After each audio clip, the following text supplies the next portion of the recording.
Today is our midterm examination, a chance for you to question and examine me. All right, so before we look at the questions for the midterm examination, I want to discuss briefly the ceasefire between the United States and Iran. So yesterday, Donald Trump announced that there will be a 2-week pause to this war, and that the United States and Iran will meet in Pakistan to negotiate a possible long-term ceasefire. And what he said that's very important is that he will use the 10-point Iranian plan as a framework to discuss a peace treaty. And as you can see from the 10-point plan, in fact, this is almost a complete U.S. surrender to Iran. The first point is that the United States will guarantee never to attack Iran again. Iran will have complete control over the Strait of Hormuz. Iran can choose to enrich uranium for its nuclear program.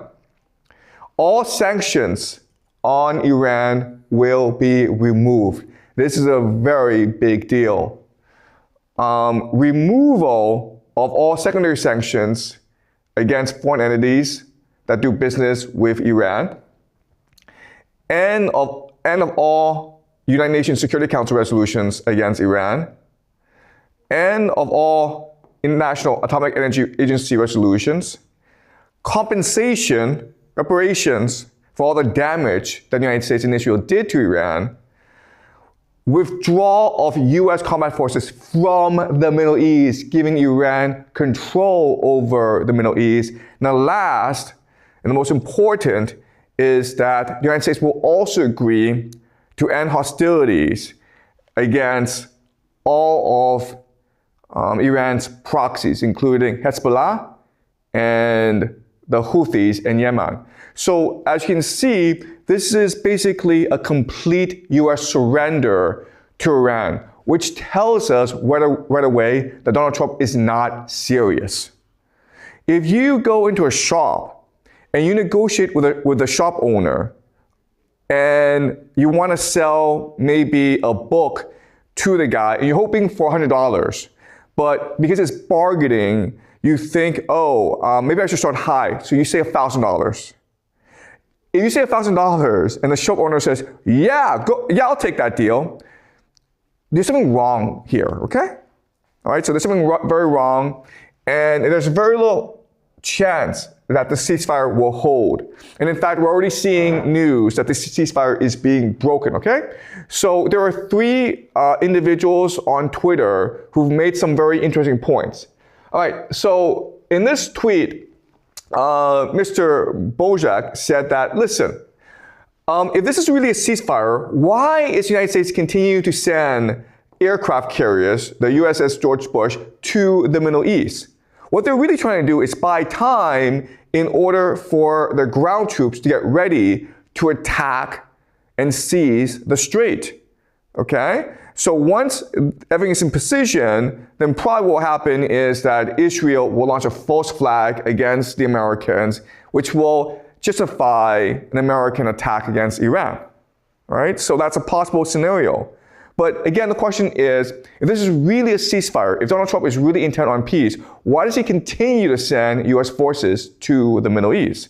That's question number 1.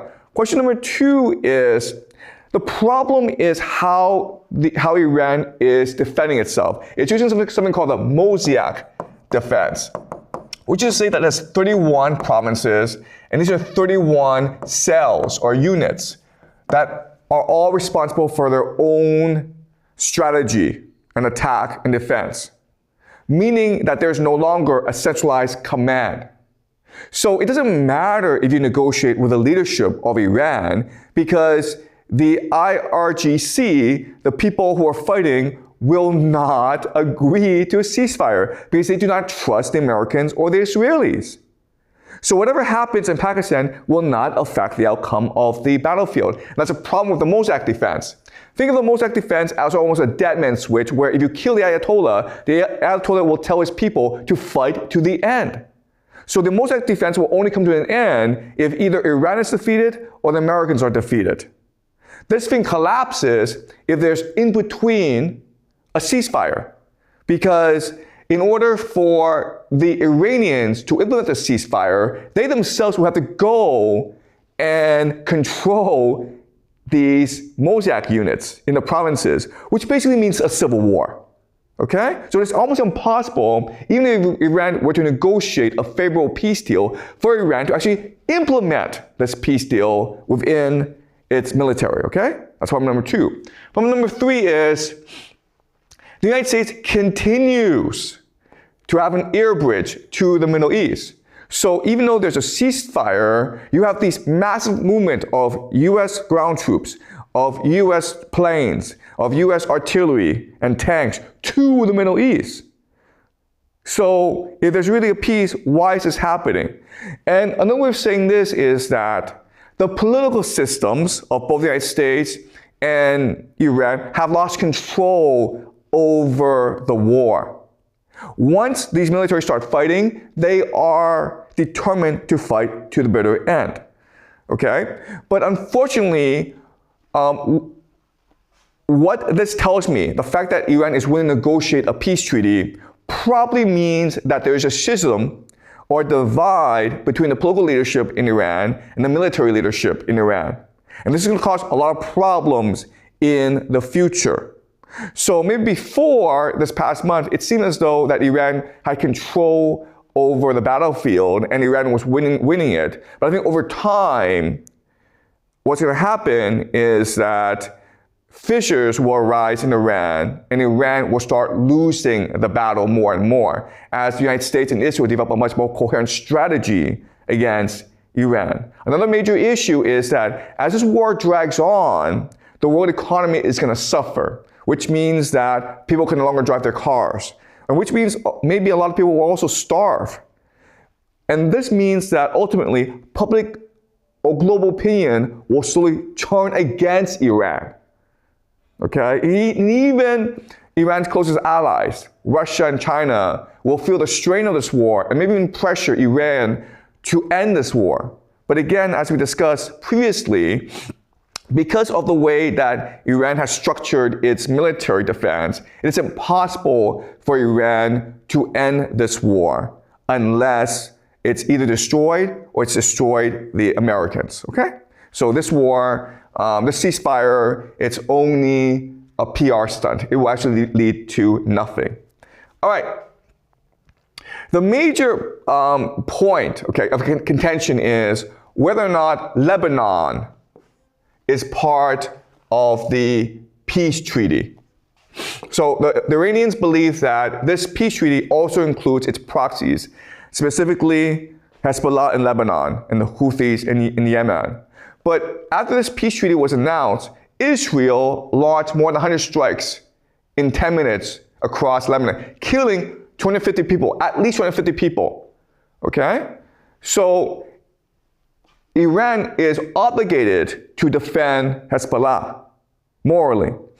And Israel understands that if Iran breaks the peace treaty and defends Hezbollah, then it is Iran's fault, okay?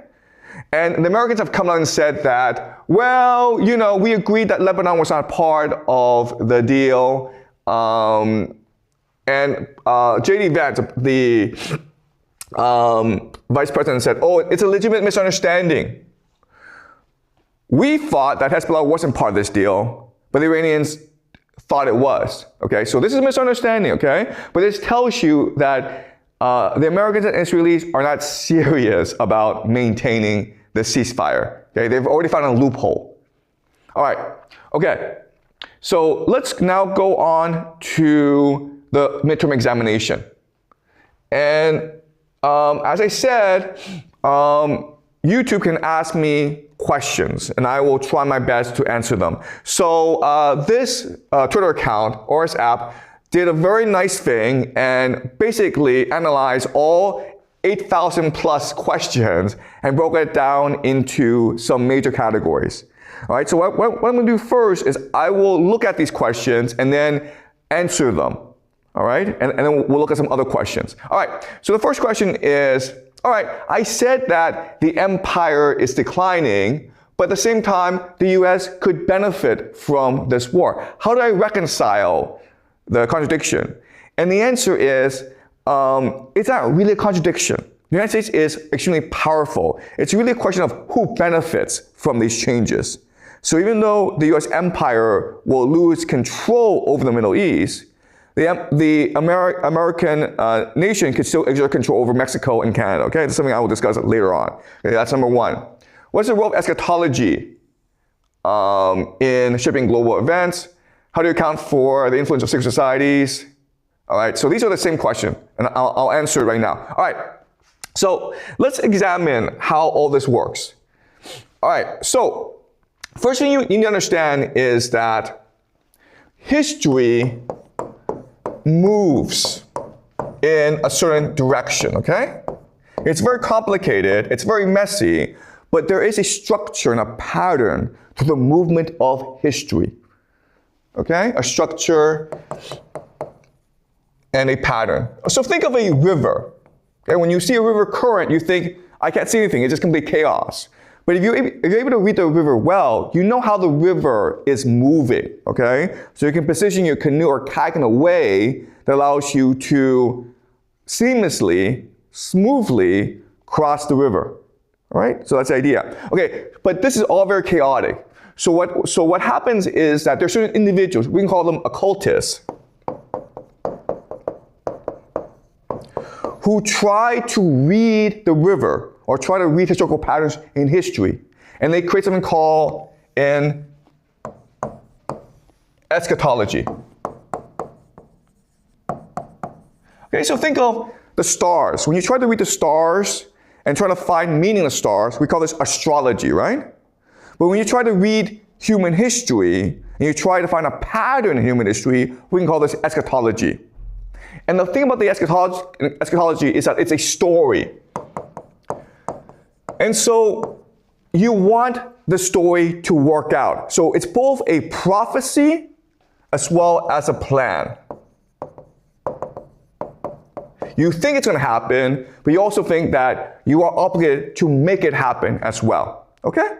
So the occultists, these are religious people, they try to turn the chaotic movement of history into a story that comes to an end, in which you can participate in.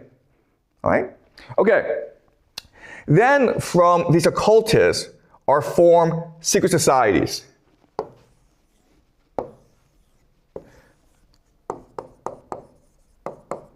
In order to understand this eschatology and also to promote this eschatology. Now what happens is that powerful people, okay? Powerful people, the rich and the powerful, they join these secret societies. Why? Because as a rich and powerful person, you want to know how history moves in order to better position yourself in order to protect your power and your wealth. Okay? That's why very famous people, they often have astrologers to work for them. And that's why rich and powerful people join secret societies, because they want access to this secrets that tells them how to make better investments and how to have more political power. Also, secret societies enable them to create networks in order to maintain their power, okay?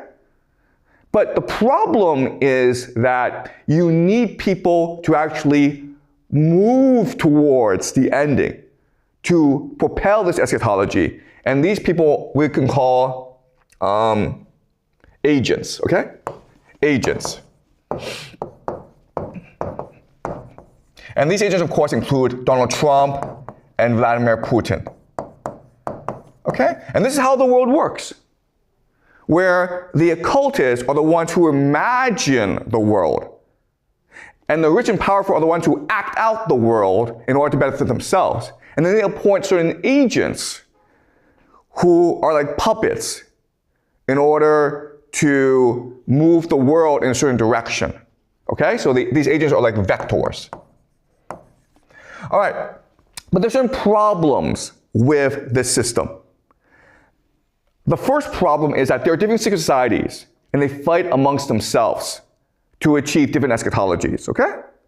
The other problem is that the rich and powerful will often switch secret societies, switch loyalties in order to maximize their benefit. So they don't have any loyalties, right? And then the last problem is that these agents, like Donald Trump and Vladimir Putin, they seem like puppets, but they themselves believe they are using these secret societies to achieve their own vision, which is given to them by God. Okay? So it's a very complicated system. And this is why no one thinks that it's all a grand conspiracy, because each person is doing his or her own part subconsciously to maximize his or her benefit. Okay, so it's not a top-down system. It's a much more dynamic, fluid game than people assume. Okay? So this is a map that helps us understand how the world works. And this is why I'm able to figure out what's happening in the Middle East. Because if you're able to focus on the story, okay, the story here, you basically know where people are going, even though you may not be aware of what the different secret societies are doing and how the different agents are thinking, okay? As long as you're able to figure out the occultists, how they're thinking, you're able to figure out the story that they want to tell the world, you can basically figure out the general direction of the world in the long term. Okay? All right. So now what I want to talk about is China. What is China and what is China going to do? All right. So again, let's go back to our theory of how the world works, of how the world is structured. You have the empire,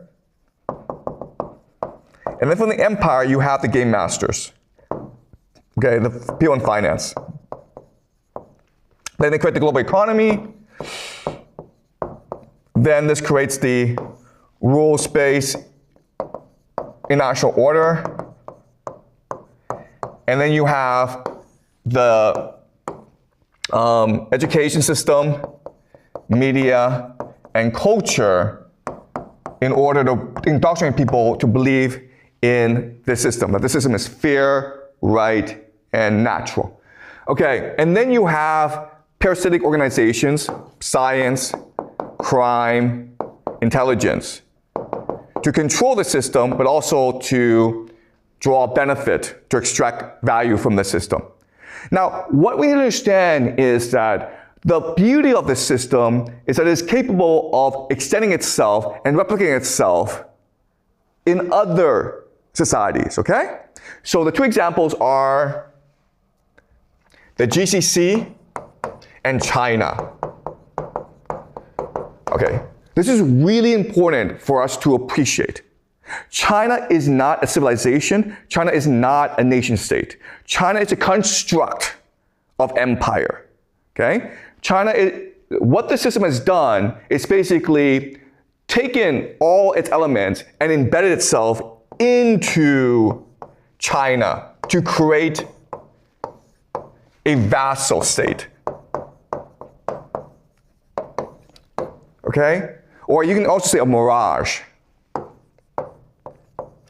And then you're like, okay, well, what does that mean? Well, just think of the GCC, where before the empire, the GCC was just a desert. And the empire, the system, takes the GCC and turns it into this seemingly vibrant, cosmopolitan, wealthy center. And then they bring in the universities, right, like Georgetown, NYU. They bring in culture. They bring in the media ecosystem. So this system replicates itself into the GCC as well as China. Now this is important because the moment that this system is under strain, okay, for example, Iran attacks it, we see it's all just a mirage. This system is not sustainable. It collapses onto itself because it doesn't have a civilization. It doesn't have an existing soul, okay? It's all just appearance. And what I believe is that China is in a very similar situation. That's why China was allowed to join WTO. That's why so many Chinese students go overseas to become educated, okay? To create this mirage that China is this modern, flourishing economy. So this is China's relationship to the world. So rather than believe that China is a competitor to the system, we need to appreciate that China is really an extension of the system. So if this system comes under strain, China itself comes under strain. That's why China is so desperate, so anxious to see peace in the Middle East again. Okay? So there are rumors, there's news reporting that China has exerted pressure on Iran to negotiate a ceasefire. Because if the global economy collapses, China is in a lot of trouble. All right? Okay.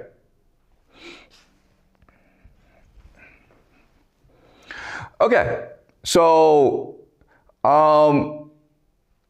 are long-term implications of the Hollywood-Pentagon complex?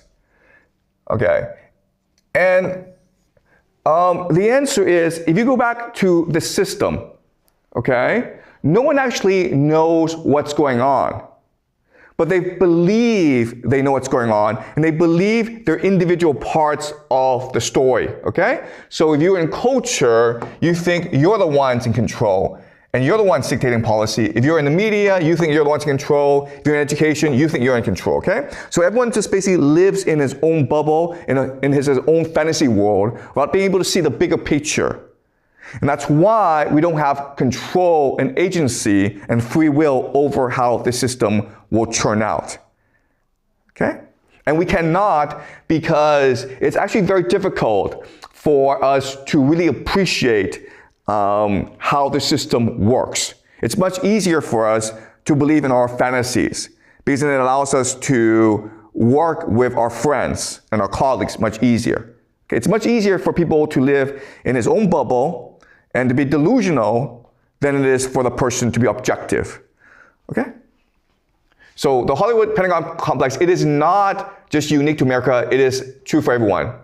How do emerging powers like China factor in the predicted shifts in global order? I already told you that all these things that you believe are alternatives, including digital currency, renewables, China, they're all just projections, extensions of the system. The system is under strain, these are under strain as well. Okay?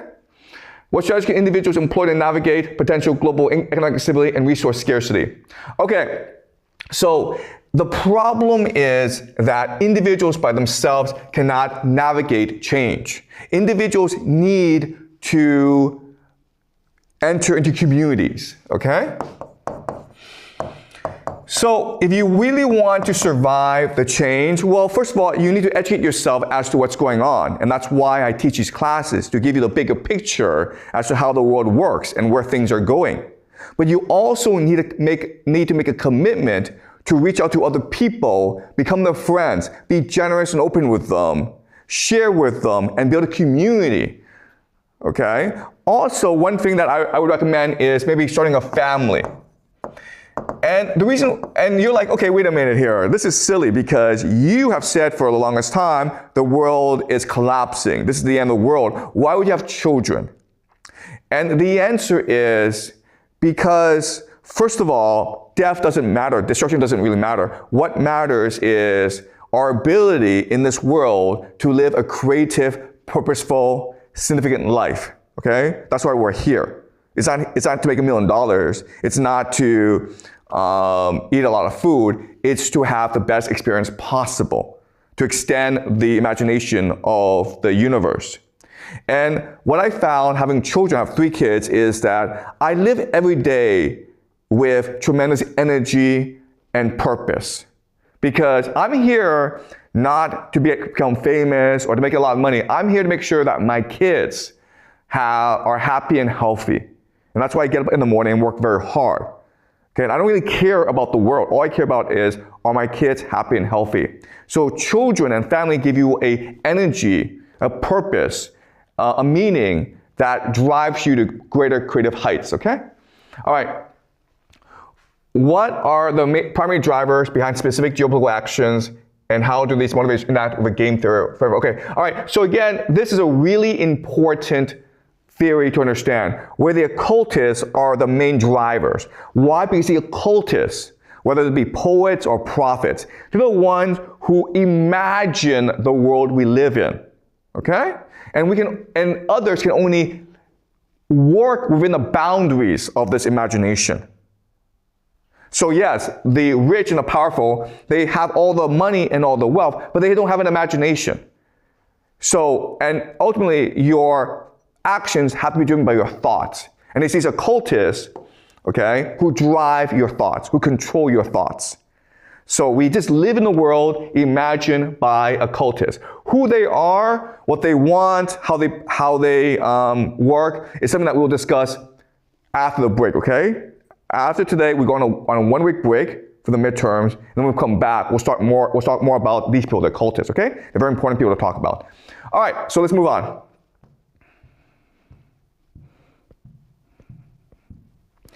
Okay, now I want to look at some individual questions. All right, so this is Joyce Lay from Substack. She's a founding member, so thank you, Joyce, for your generosity. Okay, she asked this question. You make 3 predictions about the outcome of the US-Iran war, but I don't have any time frames. I don't do time frames because these things are trends, okay? They're general movements. Okay, and she says, well, if all 3 come true then we have to believe that it may not be because of the war itself. How do you differentiate between causation and correlation, okay? This is a great question, and it's something that I think a lot about. So I make these predictions in order to validate my prediction model. But just because these predictions turn out to be correct does not validate my prediction model 100%, okay? And that's why it's important to keep an open mind and to continue to make predictions. Now, what I will say is this. When I first started making predictions 2 years ago, I was just looking at patterns and then trying to figure out what patterns were the most salient or the most obvious. And then I made those predictions, and I was very confident about these predictions. Now that I'm famous, now that people are demanding I make predictions every day, it's hard for me to make accurate predictions because I don't have access to all the information.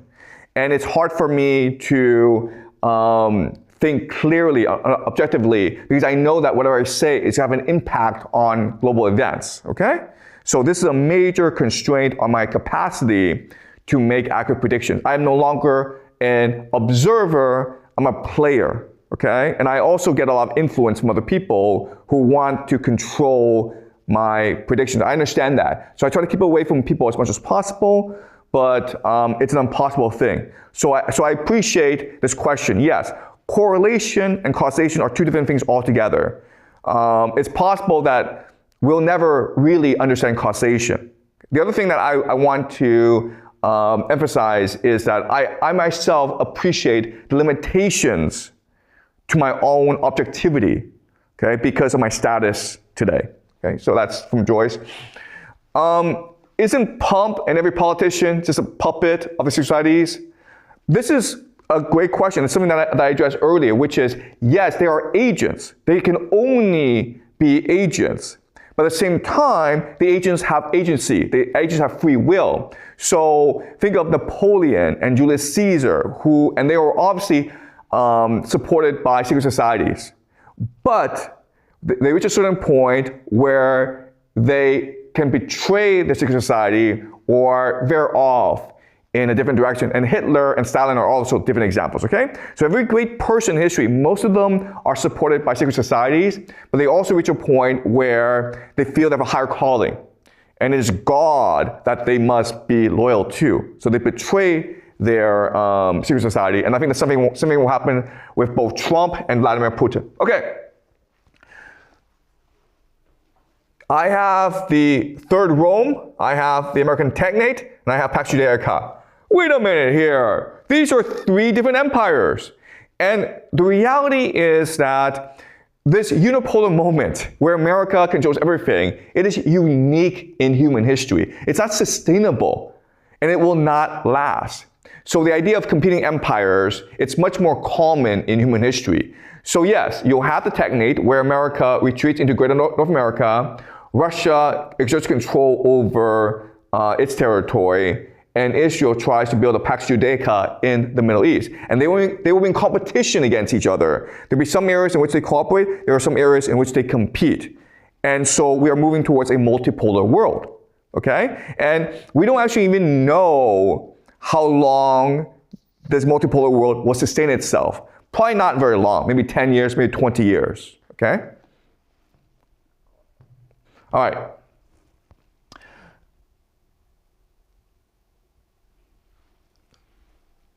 So this question is, why would the world be dependent on American fertilizers, energy, when the other parts of the world have energy and fertilizers as well? And the answer is trade access, okay? What America can do that other nations cannot do is basically retreat into its continental fortress and control sea trade, okay? So right now, the easiest way to trade is through the sea. And unfortunately, for the world, America controls the seas with its navies, okay? So what America can do is basically allow its ships to go anywhere in the world and block Chinese, Iranian, Russian ships from accessing the rest of the world. Now, a counter to this is that, well, you don't have to go by sea. If you were to unite Europe, Asia, and Africa and the Middle East, you can just use railways, and that's what China wants to do. The problem is Iran. And that's why America is so invested in destroying Iran, because Iran is really the pivot of the world. If you can destroy Iran, it'll be very hard for China to access Belt and Road, and hard for Russia to trade with Africa, okay? All right. I would challenge Professor Jiang on his assessment of why Russia attacked Ukraine. Russia was not prepared for the long war, and it adapted. Okay, yeah, so the general theory, the general explanation is that NATO provoked Russia into an attack. And that's true to a certain extent. But we have to remember that if you commit to a long war, if you commit to any war, you need to have a long-term strategy, because you need so many different organizations, institutions, parties involved in a war, okay? A war means a fundamental restructuring of society, and therefore you need a grand strategy, you need a eschatology, okay? Because this is what allows for political will.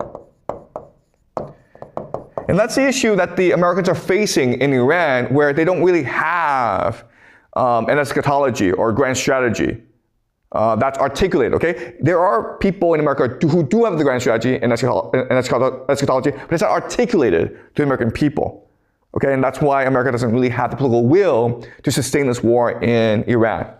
So again, there's this misconception that these people, Putin, Trump, they just have these emotions, like, I want to go attack, so they go attack. That's not how these things work, okay? You need a lot of people to agree to attack Ukraine, to agree to attack Iran before these things happen, okay? The idea that one man can control an entire country, it is just a myth. It cannot happen that way. A country is controlled by different vested interests, different institutions. These institutions have to align together in order for something to happen, okay? Otherwise, they'll just sit back and do nothing. And that's the situation that Iran faced in the lead up to this war, where everyone was like, the Americans, the Israelis are gonna attack you, so take the initiative. Why are you still sitting around doing nothing? And the answer is because there are different factions, there are different institutions cannot align together on how to respond to the Americans and Israelis, so they just sat back and wait to be attacked, okay? All right. Why don't Asian and Middle Eastern nations unite to prevent American interference driven by its own interests? Okay, yeah. Okay, another misconception is that the nation state, it is real. It is not real. It's just a made-up concept, okay? The idea of China, the idea of America, the idea of Russia, Iran, they're all made-up concepts. They don't exist. What these nation states are a collection of interests.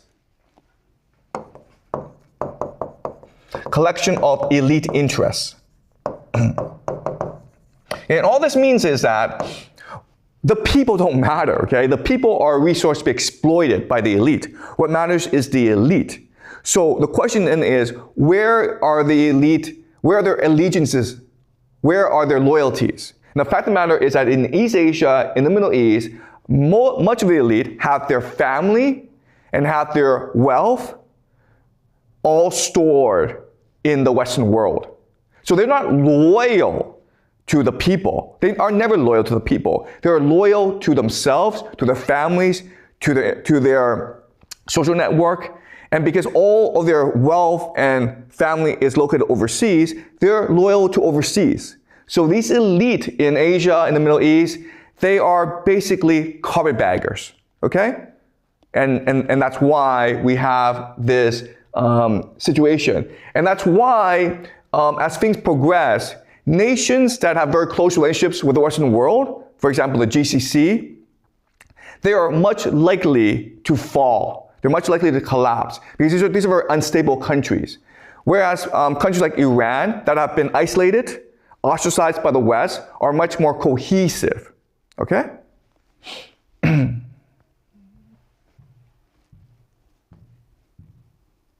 All right.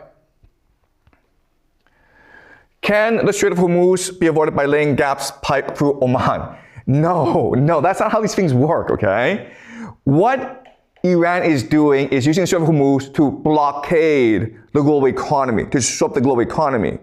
The Strait of Hormuz is the most convenient way of doing so. It is the least controversial, but if forced to, Iran can also destroy energy production in the GCC. It can destroy like pipelines. If a drone can attack a city, it can attack a pipeline as well. Okay, so these pipelines are extremely vulnerable. And already we're seeing reporting that just yesterday, the Iranians attacked a pipeline in Saudi Arabia. These pipelines are extremely vulnerable. Just think about all this gas and oil, right? It's all combustible. So a drone can just blow it up. It's not hard. All right, so again, understand, the point is not the Strait of Hormuz, the point is the vulnerability and the fragility of the global economy that is completely dependent on cheap access to energy. That's where the problem lies. All right? All right.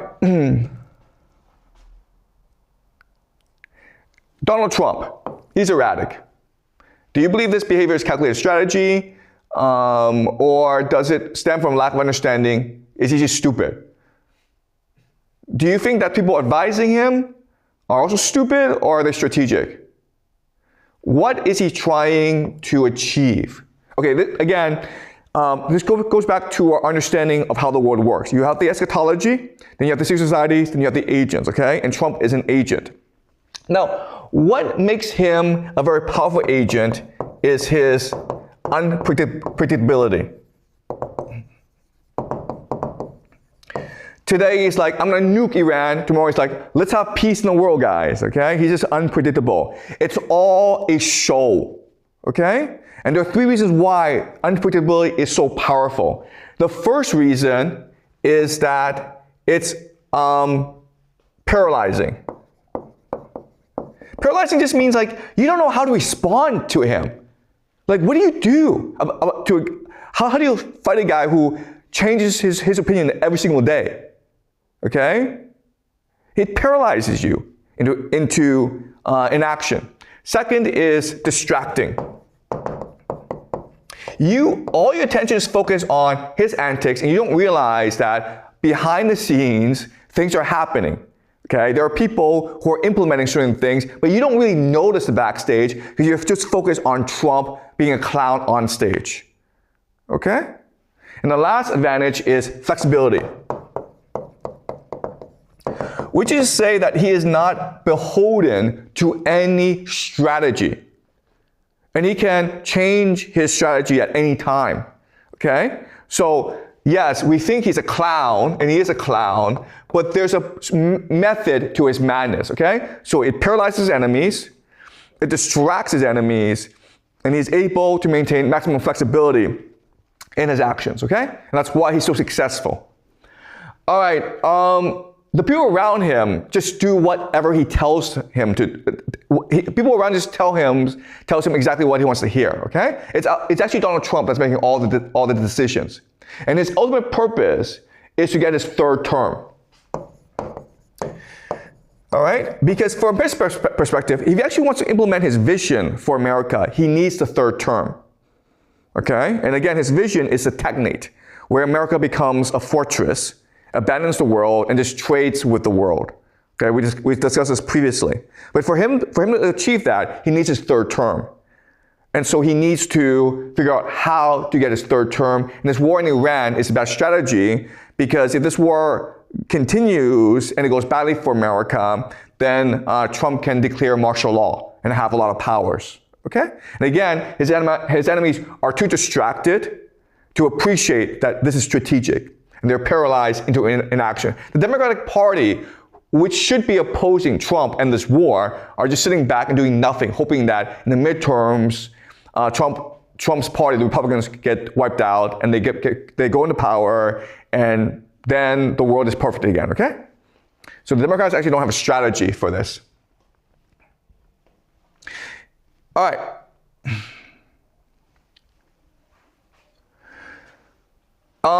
The GCC, the petrodollar collapses, okay? Let's pretend the petrodollar collapses. AI collapses, treasury bond collapses. Will the US not suffer an economic and development catastrophe, which is not part of the US plans? Yeah, this is a good question, but you have to understand, again, a nation state is a collection of different interests, and these interests are competing against each other. Okay, so you have different interest groups. You have AI, you have finance, you have resources. Okay, and so what matters is the general direction of the country. So if the economy were to collapse, the main losers would be finance and AI, okay? But then what America can do, because it's so wealthy and its people are so energetic, is, well, let's just focus on building resources, okay? Oil, food, water, fertilizer. Let's just make this stuff and sell it to the world. Then the economy rebounds, okay? So this is actually a restructuring. Okay? So something we talked about before, where the purpose is not to destroy America, the purpose is to move power away from one elite to another elite, okay? This is basically a revolution in America. AI can actually be saved, okay? With government bailout. And that's what I imagine will happen, okay? AI and finance, the bubbles will burst, finance will be allowed to collapse, AI will be bailed out, because Trump is very close with these AI overlords like Peter Thiel and Sam Altman. And then resources and manufacturing, okay, will become the dominant center of gravity in the American economy. Okay, so that's a plan. I'm not saying this will happen exactly like this, but that's what they intend to happen. All right. Transnational capital is a game master.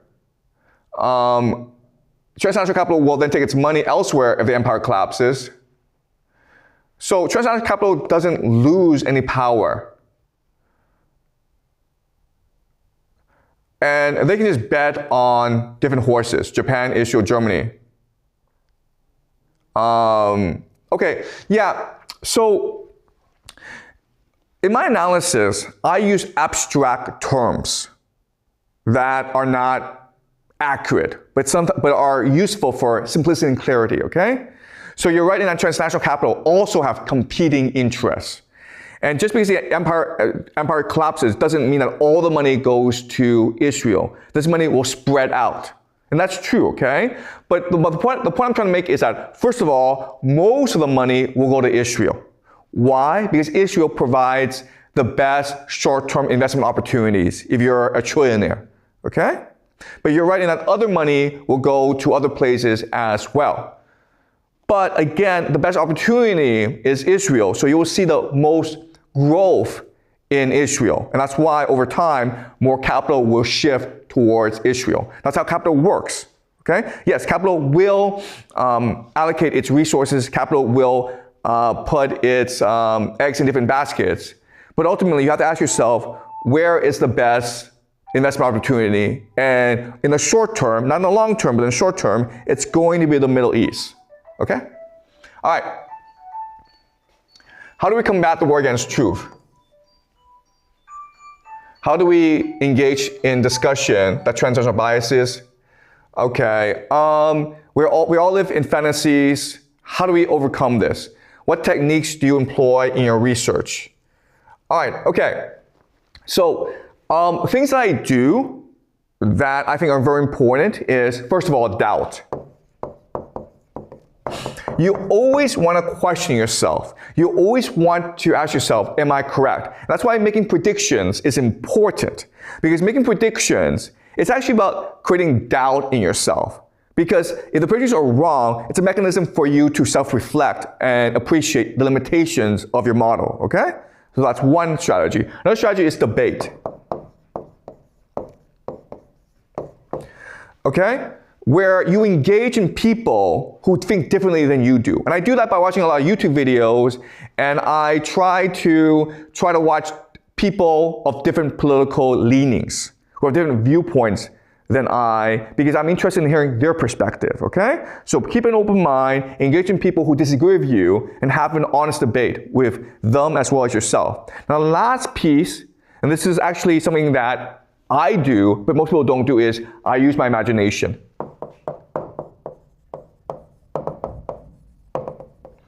And all this means is I will go places, I will make certain assumptions that other people don't do, okay?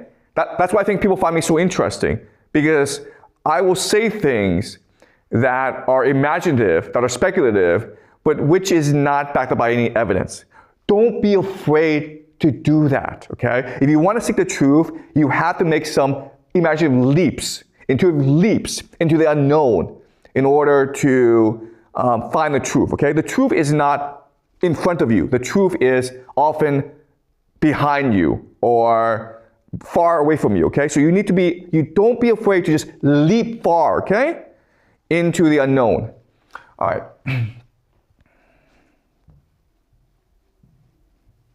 All right, let's continue. Okay. So Asia and Australia are suffering the most from this global conflict. Why are these nations passive? Won't these nations intervene? Okay, again, a lot of this is misconception in that everyone thinks that the nation states are the constituent players in this game, and the nation states are all equal. They're not equal. They're not. Nation states, there are only certain nation states that have the capacity to project force overseas. Russia, America, maybe some European countries. Australia, Asia, and most European countries are just vassal states. They are not capable of playing this game. They're only capable of obeying. Okay? Maybe over time, they'll change the attitude and develop the capacity to play this game. But you have to remember that, like the GCC, a lot of these European countries, Japan, South Korea, Malaysia, Indonesia, Philippines, they're all co-opted by the CIA. Okay? These are all American vassal states. And so they're not capable of acting independently of American policy. There's the illusion that they are independent, but they're not. Okay? And you can tell because of their actions. In that, you're absolutely right in that, okay, if you're Australia and you don't have any more jet fuel, well, then you should send your army or negotiate with Americans or negotiate with Iranians. But they're not doing that, okay? Japan is, in fact, negotiating with Iran, but Japan is still a vassal state of America.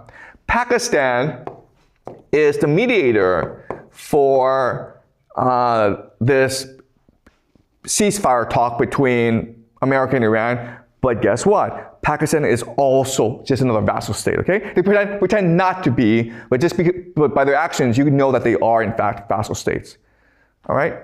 Okay. Civil war breaks out. Who's going to win? Christian nationalists, Silicon Valley versus the Oman Wall Street, a city versus countryside conflict. Do you believe it will result in separation of the unit into multiple factions? Okay. So, if you look at the history of the Roman Republic, once a civil war starts, it almost never ends. Okay? That's just the nature of American society, where America is so vast and people there are so energetic and ambitious that once a civil war starts, it's very unlikely that it will ever stop, okay? Maybe the intensity will shift over time, but you will have civil war for the next few hundred years, okay? And the question then is, who triumphs? Okay, so if you just use our game theory formula, okay, of cohesion, energy, and openness, and you ask yourself, okay, let's just look at American society and ask yourself, which state has all three? The answer is Texas, okay? And this is pretty clear. If you just look at the 50 states and which state is the most dynamic, which is the most energetic, the most open-minded, it's gonna be Texas. California, New York are gonna suffer in a civil war. The economies will suffer a great deal, the societies will suffer a great deal. Texas will emerge as a clear winner in any conflict, okay? And with Texas, you also have Christian nationalists.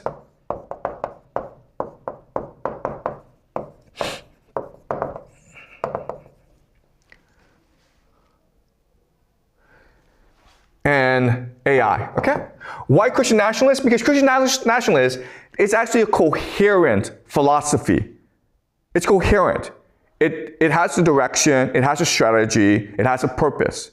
Okay, so I think Christian nationalists will also win out. And then AI will win out because AI can provide the technological support to Christian nationalists, okay? So if you are working in Texas, if you live in Texas, and if you work in AI, and you're a Christian nationalist, well, you're gonna be a big winner of this civil war, okay? And if you're the opposite, okay? If you are maybe living in New York or California, and you work and you are maybe an atheist, and you, I don't know, work in arts, I don't know, well, you're gonna be a clear loser in this war, okay?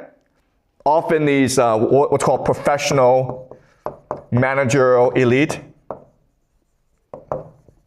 managerial elite living on the coast, these guys are done, okay? Completely useless, cost too much money, contributes nothing to society. These guys are just done, all right?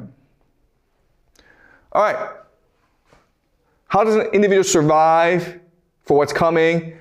Family and community, guys, okay? Forget the fact that you are an individual. Leave that behind. You will not survive as an individual. I don't care how much money you have. I don't care how prepared you are. You might have a bunker. I don't know. I don't care, okay? But you have to focus on family and community if you are to survive the new world. All right.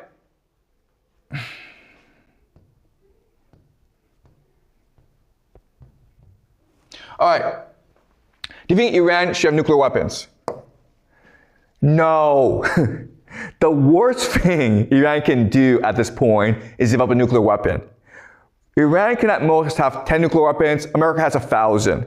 There's one way for Iran to lose this war really quickly, and it's to threaten America with a nuclear weapon, because that gives America the justification to use its nuclear arsenal, okay? But the other problem, and this is actually more important problem, is the idea of complacency.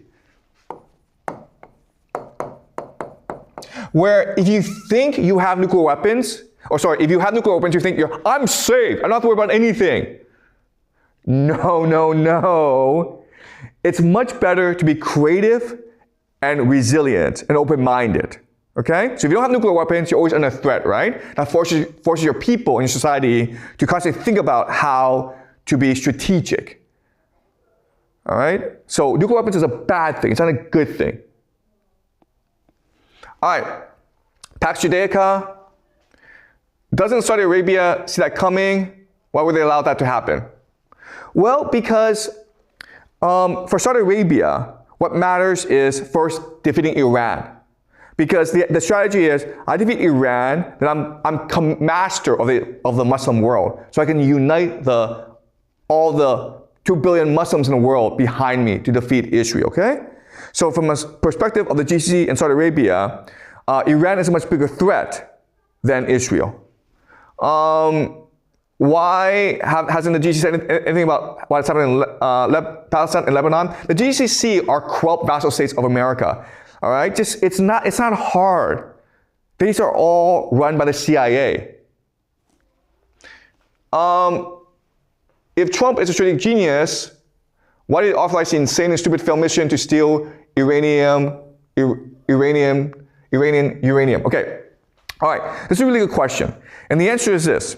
Trump is a genius at politics.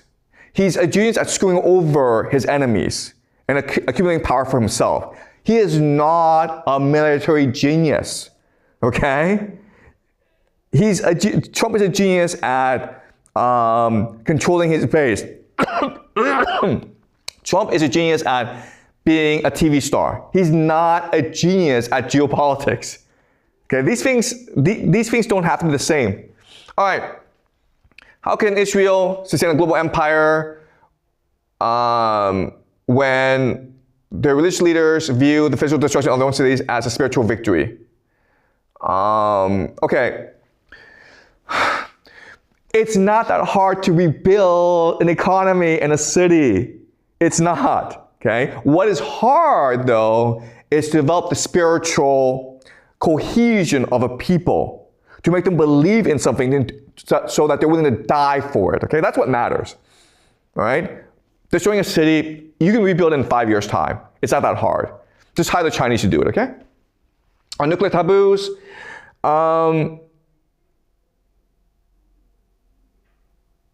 why would they respect a rational escalation ladder to avoid using nukes? Okay, that's a really good question. If these people are religious and they're fanatical and they're crazy, why do they care about nukes? And the answer is they don't care about nukes. They think this world is fake, okay? But the problem is that nuclear weapons, there are institutional constraints and restraints on the use of nuclear weapons. Okay, so there's this myth that Donald Trump can just press one button and all the nukes will go flying. That's not how it works, okay? There are lots of subtle constraints on the president, okay? He has to go get the nuclear football, then someone has to open for him, and then he can press the button. But if people think Donald Trump is crazy, I guarantee you that nuclear football guy is going to run away, okay? There's so many taboos against the use of nuclear weapons. Again, I keep on saying this, but if nuclear weapons are used in this war, we are completely screwed, okay? I don't think nuclear weapons will be used in this war. All right. If mass organization are the primary causes of imperial decay, why are unlimited population, unlimited land set as reasons the U.S. technet will succeed? Okay, all right. Look, I said the U.S. technet is the plan. I didn't say it would succeed. Yes, I understand. America can take over all of North America. It can occupy Canada. It can occupy Mexico, Cuba. But when it does that, it's going to create a lot of insurgencies. It's going to create a lot of conflict. So it will be a dumpster fire, okay? Just because you are able to accomplish it doesn't mean you should accomplish it. It doesn't mean it'll be successful. Immigration trap. Why is conforming to rules and working hard considered playing the game wrong if high confidence is required for resilience in the coming era of resource scarcity? Look, if the game is fair, you want to conform to rules and you want to work hard. But if there's an elite that is parasitic, that is rent-seeking, then by working hard, you're just transferring your energy to the elite. Okay? So before, maybe 20 years ago, America was a place that was very fair. And so if you just worked hard and played by rules, you would succeed. This is no longer true where it's basically an oligarchy and where few people control all the power, okay?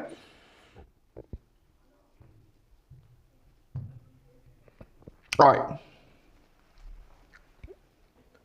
Iranians are growing less religious.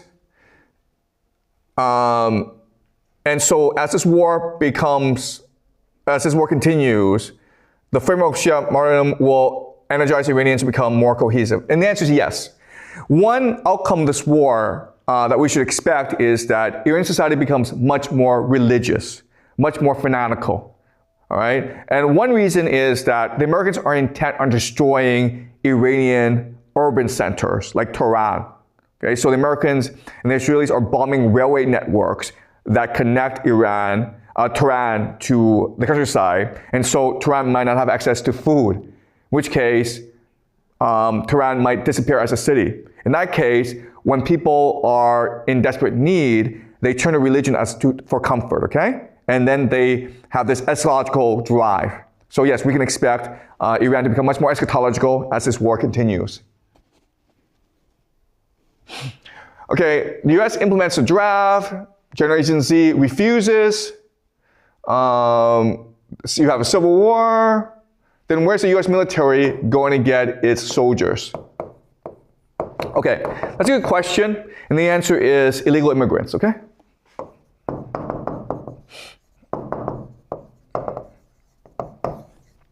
There are about 20 million illegal immigrants in America. They can be arrested and they can be conscripted. Okay, so that's the solution to this problem, because as he points out, young people are not going to fight in this war because it's suicidal. All right. What if you can make cheap drones? Okay? So I say, the way to counter cheap drones is with a ground invasion. But if America can make even cheaper drones, then wouldn't that solve the problem? And yeah, so the answer is this. We become too obsessed with technology. We think that technology can solve all the problems. And what you don't understand, what people don't appreciate, is that technology is built on people, okay? Technology is meant to complement people, to enhance the skills of people. Technology is not designed to replace people. That's the issue that America is facing in this war, where America thinks that by using sophisticated air defense, by using super carriers, by using fighter jets that are stealth, we can reduce civilian casualties and win the war. And it's turning out not to be the case. Why? Because people are much more creative, much more resilient, and much more determined than technology. Okay? So if you have a group of people together, they're always going to figure out a way to defeat your technology. So imagine this, okay? You build a robot, and this robot is invincible. Lots of machine guns, nighttime vision, 360 vision, okay? If I fight this robot one-to-one, I'm dead, right? But I'm a human being, I'm not stupid, so what I'm gonna do is I'm gonna lure this robot into a dark forest or a cave where the robot's gonna stumble and where I can maybe throw a rock or pour water on it, okay? But because technology, it's static, people are dynamic and creative, okay? And spontaneous. So that's what makes people so wonderful, because we humans, we're dynamic, we're creative, we're spontaneous. We're not afraid to die for what we believe in. A robot is just gonna do what a robot's gonna do. So it's completely predictable. We are not predictable, okay? That's why if you insist on using technology and drones as your main military strategy, you will lose this war. You have to commit your people to total war. You have to find people who are willing to die for what they believe in, and then you'll win this war. And that's why I believe that ultimately America will lose this war in Iran, because American people don't have the political will to fight this war. I don't care how much money you put in this war. You can spend $100 trillion. I don't care. I don't care how much technology you have. You're still going to lose this war unless you're able to galvanize the patriotism and political will of your people. Okay? All right.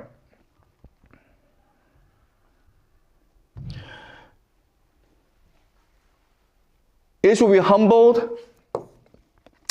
Doesn't that change Pax Judaica? Okay, all right. Okay, so Pax Judaica and Israel are not the same thing. Pax Judaica is a project of transnational capital.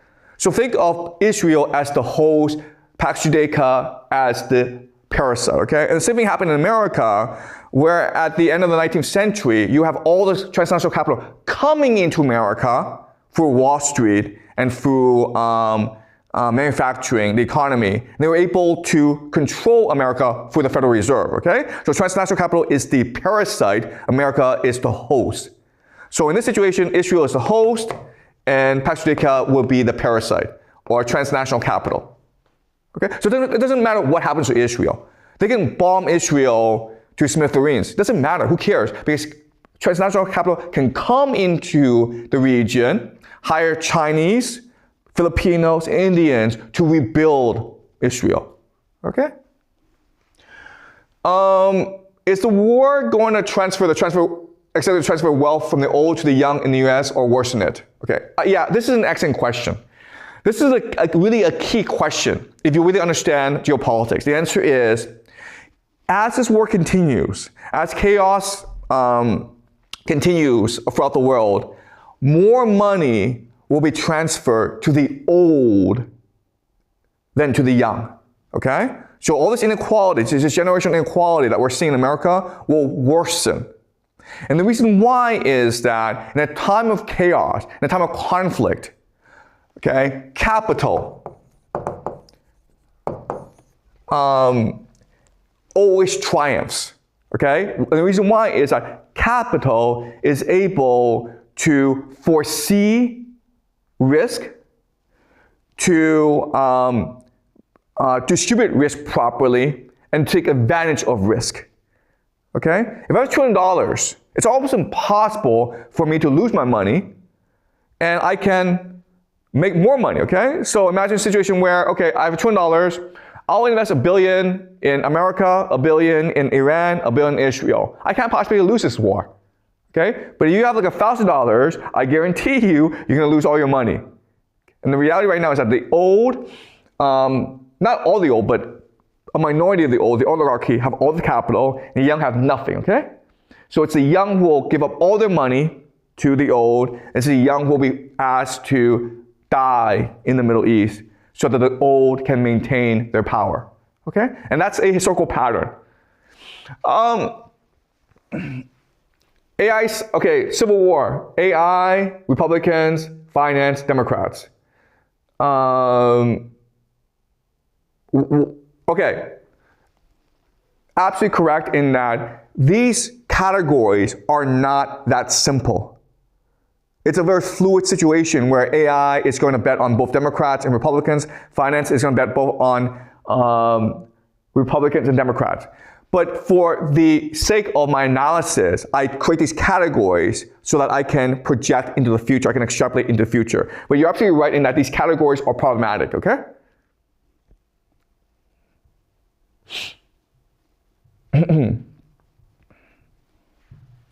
All right. America's plan is to weaken the global economy by letting the war drag on. If Iran wants the U.S. to leave, how can Israel still achieve its plan? Okay. First question. Is America trying to slowly weaken the global economy by letting the war drag on? And the answer is, it's not intentional, but it's a consequence. Meaning America can suffer the consequence of the collapse of the global economy because America is self-sufficient and it can always retreat back into its fortress. It's the global economy that will suffer. So it will seem in hindsight that America had this plan all along, when in reality it's just because no matter what America does, it always wins. Okay? That's the benefit of being America. No matter what happens, you always win. All right? Iran wants the US to leave, but then how can Israel achieve the Greater Israel Project? And the answer is, Israel will not let the US leave, okay? I mean, Israel right now is a parasite, US is the host. Once US leaves, Israel becomes a host, Pax Judaica, transnational capital becomes a parasite, okay? So there's no way the US is gonna leave the GCC region. Will the 2 weeks ceasefire hold? No, okay? No. Forget about the ceasefire. It's all theater. And think about who is negotiating the ceasefire. You have Jared Kushner, and you have Steve Witkoff, the same two guys that screw up the negotiations which led to this war in Oman, okay? And then, where is this taking place? It's taking place in Pakistan, which is a vassal state of the United States. So these negotiations will go nowhere. All right. How do you fit variables and general human unpredictability in your game theory model? Yeah, that's a really good question, okay? And the answer is I don't use math. It's impossible to model random human behavior. It's just impossible. Maybe if I had like 1 million years of data, I could do that, but I can't do that. I have like a few hundred years of data. So I don't even use math. I know it's game theory, I know you're supposed to use math, but I'll be constrained by math, okay? So I use a lot of intuition, I use a lot of doubt, I use a lot of debate, okay? So doubt, debate, imagination. How would Israel, so Israel is a prior state. How can it achieve Pax Judaica? Okay, so this is confusing for people, but like public opinion does not matter in geopolitics. Rome was this genocidal state. No one cared. It didn't care. It still became the empire, lasted for 1,000 years, okay? Even today, we still worship Rome. The Aztecs were known for human sacrifice. Didn't matter. They still became the empire of Mexico. The British, they created all these wars in Europe.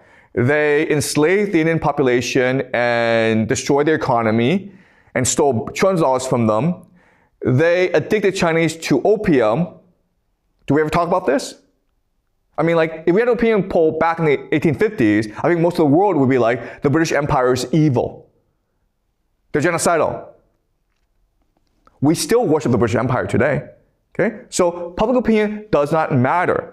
We've come to this delusion that our opinions matter in geopolitics. It doesn't matter in geopolitics. What matters is power, okay?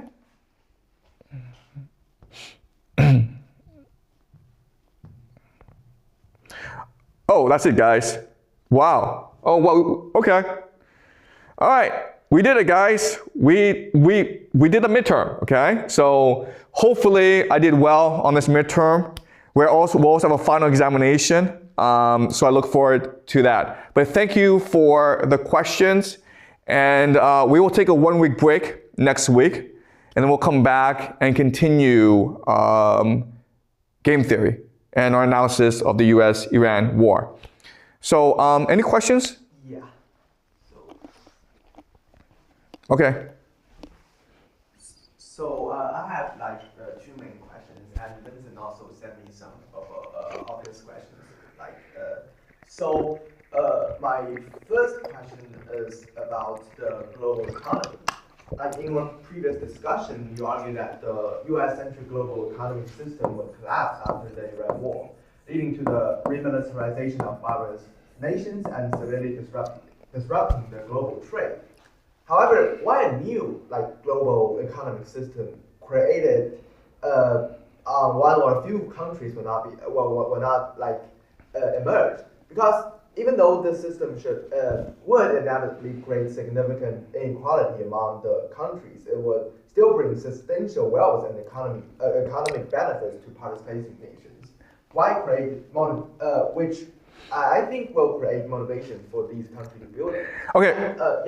And historically, after the age of explorations, I think the collapse of each imperial systems lead to the rise of the new empires. For example, the Spanish Maritimes collapsed and the British Empire gradually replaced.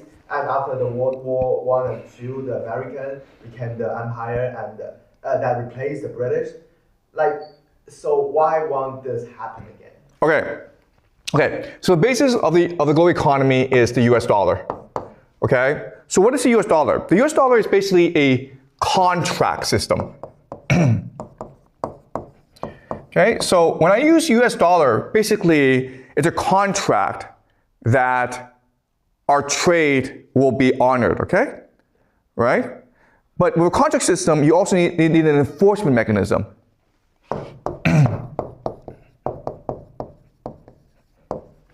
Okay? Meaning, look, if you don't honor the contract, then someone has to come beat you up, right? Otherwise, you'll just ignore the contract. So that's what the US military is for. All right. Now, there's certain problems with this system. The first problem is that it's actually very costly to create a contract system. Okay, why?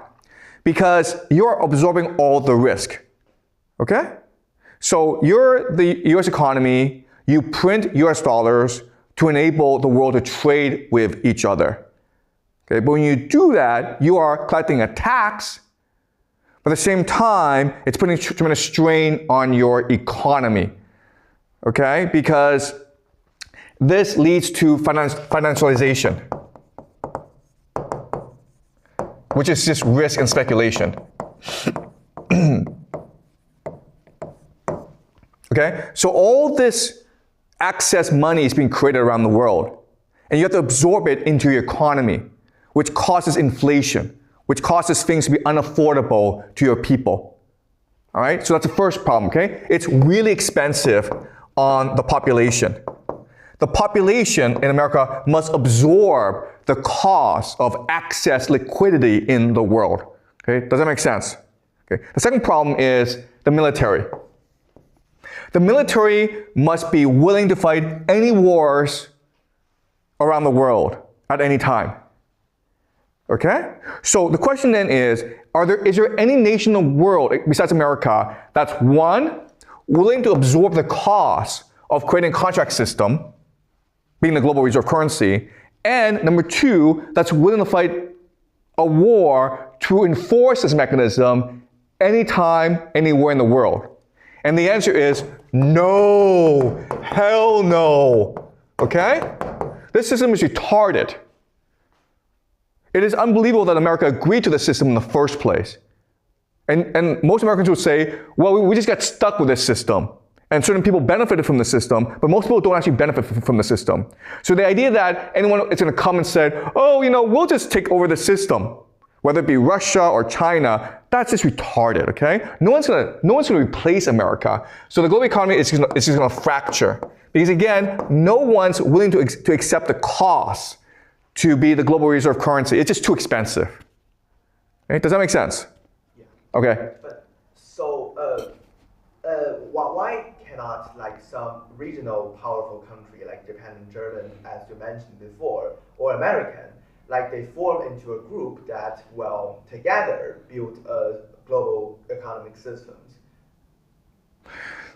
Because ultimately you have to resolve the issue of benefit, okay? Okay? We have to negotiate who benefits. Okay, doesn't make sense. Yeah. And it's hard for nation states to figure that out. It's much easier to have an empire. It's much easier for me to impose my power onto you. But for us to work together peacefully, maybe for a couple years, okay? But it's very unsustainable. All right? Why? Because of domestic concerns. Because your population will want to maximize the benefit from this relationship. Okay? And my second question is about the value of the culture of the world. As we discussed before, this world today is highly materialistic, with money and the pursuit of material possessions becoming the main driving forces in society. And in your vision of in the future, believe that people will place greater emphasis on religion and spiritual life. But how exactly will this transformation occur? Because if this will occur through war or suffering, then as in history we go through World War I and World War II, many people die and many tragedies happen. But it seems that this materialistic value doesn't change, because that's what we have today. Okay, so I didn't say everyone will experience this transformation. What I'm saying is that those who undergo the transformation will most likely survive the coming world collapse. Okay, so you can choose to say, I want to be materialistic. You can do that, and most people will choose to continue to want to be materialistic, but they won't survive. Okay, and those who do undergo this transformation will survive. And why do they undergo this transformation? Because they see the world collapsing around them, and they are looking for comfort. They're looking for a story. They're looking for an explanation, and so they turn to religion. Okay, does that make sense? Okay, and the reality is that, look, in the coming 50 years of all this chaos and war, I would say 90% of humanity will be wiped out. And a lot of these people will be because they refuse to adapt to the new world. They refuse to believe that a new world is coming and they should prepare for it. Okay? They refuse to change their minds. Okay? Any more questions? I have some questions of Vincent, like you want me to ask. Maybe two, okay? Okay, yeah. The first is, like, he had some question about ours as individuals in this world. He said that if our efforts are defined based on the consequentialism of secret society and other definitions, what is the significance of our efforts? Isn't it still exacerbating the secret society? Do we have a way to define our own value? Or can we only live in the eye of others? Yeah, it's absolutely pointless to worry about secret societies. It's absolutely pointless to worry about others. What you can do is live your life to the best of your ability. Okay? You can be focused on learning, on developing yourself spiritually and intellectually and emotionally. You can be focused on reading books, on asking questions, okay? And if you do that, you'll be fine. So stop worrying about secret societies, stop worrying about the end of the world, and just focus on your own personal transformation, okay? All right, So, one more. Another question is related to the Chinese students. He said that how do you think Chinese students who are currently studying in the United States will be perceived in the future, while Chinese people discriminate against U.S. American students in the future? Look, the reality is that the age of globalization is over. The idea that Chinese students learn English, hop on a plane, go to America to study for 4 years, and come back and get a good job, that era is over. And quite honestly, I'll be honest with you, I don't even know why Chinese students do this in the first place. Okay? Again, I think a lot of it has to do with the fact that China is not a real nation state. It's just a projection, a mirage created by the global economy. But I mean, Chinese students now are focused on getting the degree in America. It's just a piece of paper. Chinese students don't care enough about an education, about learning. Okay, that's a great myth about Chinese students in this world, where Chinese students are the best in the world because Chinese students love learning and are disciplined. That's not true. Chinese students are extremely motivated. They care about the grades. They care about the degree. Once you take that away from Chinese students don't even know what to do. They play video games every day. They just sit around and do nothing. Okay? So if Chinese students are to thrive in the future, they need to learn passion. They need to learn intrinsic motivation. They need to love learning for itself. All right? Okay. All right. So that is it. Thank you for the midterm. And I will see everyone the week after. Okay? So we're taking a break next week.